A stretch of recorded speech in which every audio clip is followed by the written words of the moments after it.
సిరియాలో ప్రభుత్వాన్ని కూల్చి ఇప్పుడు తన అధీనంలోకి తీసుకున్నటువంటి Hayat Tahrir al Sham HTS విషయంలో చైనా ఇప్పుడు సన్నాయి నొక్కులు నొక్కుతోంది. యాక్చువల్లీ హెచ్టిఎస్ విషయంలో మేము వెనక్కి తగ్గేది లేదు, వాళ్ళపైన శాంక్షన్స్ మేము వెనక్కి తీసుకోమని చైనీస్ ఫారిన్ అఫైర్స్ మినిస్ట్రీకి సంబంధించినటువంటి స్పోక్స్ పర్సన్ స్పష్టంగా ఒక ప్రకటన జారీ చేశారు. యాక్చువల్లీ నా క్వశ్చన్ ఏంటంటే, సిరియాలో ప్రభుత్వాన్ని కూల్చి వచ్చినటువంటి ఒక గ్రూప్ హెచ్డిఎస్ వాళ్ళ అధీనంలోకి తీసుకుంటే ఇక్కడ సమస్యగా ఉంది వీళ్ళకి. బట్ తాలిబాన్ ప్రభుత్వాన్ని అందరికంటే ముందు గుర్తించింది చైనా. సో ఎందుకు ఇలా అంటే తాలిబాన్ల విషయంలో వాళ్ళ ఫేవరబుల్గా ఉన్నారు అనుకోవచ్చు, బట్ సిరియా విషయంలో వాళ్ళకున్న ఇబ్బంది ఏంటి? చైనా అమెరికా లాగే ఇంకో పెద్ద హిపోక్రాటిక్ దేశం అది. వాళ్ళ దేశానికి సంబంధించిన విషయాల్లో వాళ్ళు టెర్రరిజం అవి ఇవి మాట్లాడతారు. అది ఇంకో దేశం మీద జరుగుతూ ఉంటే మాత్రం వాళ్ళ దానికి సంబంధం లేదు. మన దేశానికి సంబంధించిన మన మీద దాడులు చేసినట్టు ఎంతోమందిని యుఎన్ డెసిగ్నేటెడ్ టెర్రరిస్ట్ కింద పెట్టాలి అంటే కనుక చైనా దానికి అంతే అడ్డుపడేది గతంలో. లష్కర్ ఎ తోయబా కావచ్చు, జైషే మహమ్మద్ కావచ్చు, వీళ్ళకి సంబంధించినటువంటి వ్యక్తులందరి మీద కూడా వాళ్ళు ఆంక్షలు రాకుండా ఆపేవాళ్ళు వాళ్ళు. అలాగే తాలిబాన్ ప్రభుత్వంతో ద్వైపాక్షికమైనటువంటి దౌత్యపరమైనటువంటి రిలేషన్షిప్స్ పెట్టిన ఏకైక దేశం చైనా. చైనీస్ అంబాసిడర్ కాబుల్లో ఉన్నారు, అలాగే ఈ తాలిబాన్ అంబాసిడర్ బెయిజింగ్లో కూడా ఉన్నారు. అంటే అటువంటి టెర్రరిస్ట్ ఆర్గనైజేషన్స్ని మీ అవసరాల కోసం వాళ్ళు టెర్రరిస్టులే కాదు, చాలా శాంతిదూతలని మీరు వాళ్ళకి కితాబ్ ఇచ్చి వాళ్ళని అందరినీ మీతోటి మేపుకున్నారు.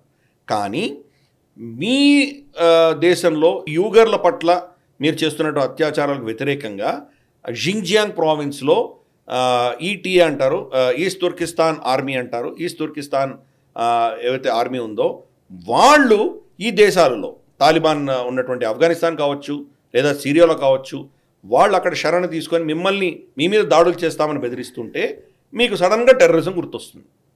అందుకని చైనా అంత పెద్ద హిపోక్రాటిక్ దేశం అది.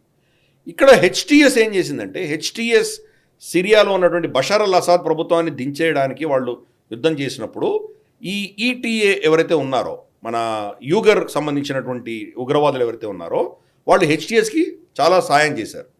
అంతేకాదు ఇప్పుడు హెచ్టిఎస్ ప్రభుత్వంలో కూడా వాళ్ళ కీలక పాత్రలు ఉన్నాయి, వాళ్ళకి కీలకమైన కమాండర్స్ వాళ్ళు. కాబట్టి ఈరోజు చైనా తట్టుకోలేకుండా ఉంది. ఎట్టి పరిస్థితుల్లో హెచ్టిఎస్ మీద ఉన్నటువంటి ఆంక్షలు తీయడానికి వీల్లేదు అని అంటున్నారు వాళ్ళు.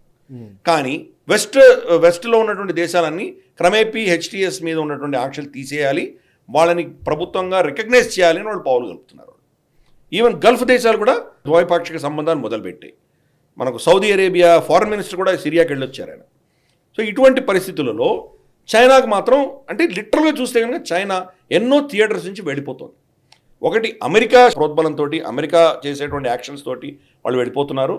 రెండవది ఇక్కడ మన గల్ఫ్ రీజన్లో వెస్ట్ ఏషియాలో జరుగుతున్నటువంటి పరిణామాల వల్ల క్రమేపీ వాళ్ళు అక్కడి నుంచి కూడా వెళ్ళిపోతున్నారు.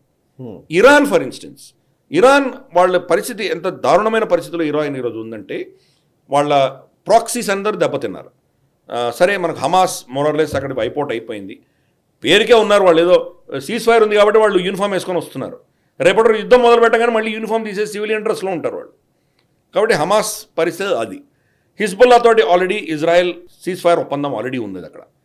హౌతీలు వాళ్ళని ఎంత ధ్వంసం చేశారంటే, మనం ఈ రీసెంట్గా ఒక గత 3-4 నెలల్లో హౌతీల నుంచి వచ్చినటువంటి అటాక్స్ ఏవి చూడలేదు మనం. లిటరల్గా వాళ్ళు కూడా తగ్గిపోయారు వాళ్ళు. కాబట్టి ఇరాన్ అంతటి క్లిష్ట పరిస్థితిలో ఉన్నటువంటి ఇరాన్ ట్రంప్ వచ్చాక ట్రంప్ తోటి ఏదో ఒప్పందాలు చేసుకుందామన్న దిశగా వాళ్ళు కూడా ఆలోచన చేస్తున్నారు. ఒప్పందం చేసుకోకపోతే బెంజమిన్ నెతన్యాహు ఒక ఆలోచన కనుక ట్రంప్ యాక్సెప్ట్ చేస్తే మళ్ళీ వీళ్ళు న్యూక్లియర్ అసెట్స్ మీద అటాక్ చేయడము, ఖమెనీ ప్రభుత్వం మీద అటాక్ చేయడం అలాంటివి జరుగుతాయి. అది జరగకుండా ఏదో ట్రంప్ తోటి ఒప్పందం చేసుకుందామన్న దృష్టిలో వాళ్ళు చూస్తున్నారు. అంటే వాళ్ళు కూడా చైనా నుంచి దూరం వెళ్ళే ప్రయత్నం వాళ్ళు కూడా చేస్తున్నారు. రైట్. సో ఏ థియేటర్లో చూసినా కానీ కూడా చైనా యొక్క ఇన్ఫ్లుయెన్స్ అనేది గణనీయంగా తగ్గుతున్నది. హెచ్టిఎస్ కూడా అదే పరిస్థితి.